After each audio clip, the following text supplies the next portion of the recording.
Türkiye Seyahat Ajantaları Birliği Alanya Bölgesel Yürütme Kurulu Genel Sekreteri ve Basın Sözcüsü Mehmet Nedanlı ve Alanya Turistik İşletmeciler Derneği Altit Başkanı Burhan Zili, Alanya turizminde geride bıraktığımız Haziran ayını değerlendirdi.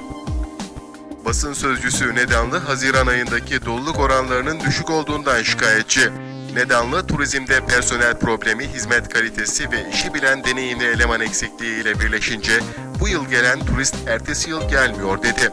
Nedanlı, Alanya'da turizm girdabın içerisinde debeleniyor. Bu duruma devlet el atmadığı sürece de daha da aşağıya çekilecek. 2023 yılında 50 milyon turist, 50 milyar dolar projesinin gerçekleşeceğini düşünmüyorum dedi. Alanya Turistik İşletmeciler Derneği Altit Başkanı Burhan Zili, genel anlamda Haziran ayı Alanya için iyi geçti. %80'lik bir oran yakaladığımızı düşünüyorum. Herhangi bir olumsuzluğun yaşanmaması da bizleri son derece mutlu etti. Ümit ediyorum, içinde bulunduğumuz Temmuz ayı da aynı performansı yakalayarak Alanya halkı açısından iyi geçmesini temenni ediyorum dedi. İki farklı yöneticinin aynı konuda farklı açıklamalarda bulunuyor olması dikkat çekti.